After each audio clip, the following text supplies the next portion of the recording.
വളരെ സിമ്പിളായിട്ടും നല്ല വെറൈറ്റി ആയിട്ടും അടിപൊളി ടേസ്റ്റിലൊരു കറി ഉണ്ടാക്കിയല്ലോ.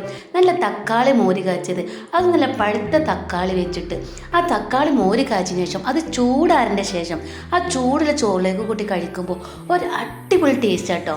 ആദ്യം തന്നെ ഒരു ചട്ടിയിലേക്ക് കുറച്ച് വെളിച്ചെണ്ണ ഒഴിച്ച് കൊടുക്കുക. അത് നല്ല പോലെ ഒന്ന് ചൂടായി വരട്ടെ. അതിലേക്ക് ഒരു 1/2 സ്പൂൺ ഉലുവി, അതേപോലെ തന്നെ 1/4 ടീസ്പൂണോളം കടുകും ചേർത്ത് കൊടുക്കാം. നല്ലൊന്ന് പൊട്ടി വന്നതിന് ശേഷം അതിലേക്ക് വറ്റൽമുളകും കറിവേപ്പിലയും ചേർത്ത് കൊടുക്കാം.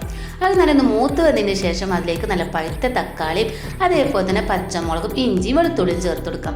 കുറച്ച് ഉപ്പും ചേർത്ത് നല്ല പോലെ ഒന്ന് വഴറ്റിയെടുക്കാം. നല്ലൊന്ന് ഉടഞ്ഞ് കിട്ടണം തക്കാളി. അതിനുശേഷം അതിലേക്ക് ഒരു 1/4 ടീസ്പൂണോളം മഞ്ഞൾപ്പൊടി ചേർത്ത് കൊടുക്കുക. പിന്നെ ഒരു 1/2 ടീസ്പൂണോളം മുളകും പൊടിയും. ഇതിന് നല്ല പോലെ തന്നെ പച്ചമുളക് പോകാൻ വേണ്ടി നല്ല പോലെ ഇളക്കി കൊടുക്കുക. പിന്നെ അതിലേക്ക് ഉപ്പിടാൻ മറക്കണം കേട്ടോ.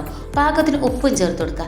പിന്നെ തേങ്ങയും മഞ്ഞൾപ്പൊടിയും ചെറിയ ജീരകവും വെളുത്തുള്ളിയും ചെറിയുള്ളിയും നല്ല മയത്തിലരച്ചത് ഇതിലേക്കൊന്ന് ചേർത്ത് കൊടുക്കാം. എന്നിട്ട് നല്ല പോലെ ഇളക്കി കൊടുക്കുക. കുറച്ച് മഞ്ഞൾപ്പൊടിയും കൂടി ചേർത്തിട്ടാണ് നമ്മൾ തേങ്ങ അരച്ചത്. എന്നിട്ട് അതിൻ്റെ പച്ചക്കുത്ത് പോകുന്ന വരെ നല്ല പോലെ ഒന്ന് തിളപ്പിച്ചെടുക്കണം കേട്ടോ. തേങ്ങ ചേർത്തിട്ട് പൊതുവെ കറി ഒന്ന് തിളപ്പിക്കാൻ പറ്റില്ല അറിയണേ, പക്ഷേ ഈ കറി നല്ല പോലെ ഒന്ന് തിളപ്പിച്ചെടുക്കാം. അതിനുശേഷം തൈര് മിക്സിൽ ഒന്നിങ്ങോട്ട് അടിച്ചെടുത്തതിന് ശേഷം അതും ഇതിലേക്കൊന്ന് ഒഴിച്ചു കൊടുക്കണം. തൈര് ഒഴിച്ചാൽ പിന്നെ കുറേ നേരം തിളപ്പിക്കൊന്നും വേണ്ട, ഒന്നങ്ങോട്ട് ചൂടായാൽ മതി. അപ്പം തന്നെ നമുക്ക് തീയൊന്ന് ഓഫ് ചെയ്യാം. അതിലേക്ക് പച്ച കറിവേപ്പിലയും കൂടി ചേർത്ത് കൊടുക്കുക. എന്നിട്ടൊരു മൂടിയിട്ട് കുറച്ച് വെക്കുക. കുറച്ച് നേരം വെച്ചതിന് ശേഷം ഒന്നും കൂടി ചൂടാറിയിട്ട് ചൂടുള്ള ചോറിലേക്ക് ഒഴിച്ചൊന്ന് കഴിച്ച് നോക്കുകയാണ്.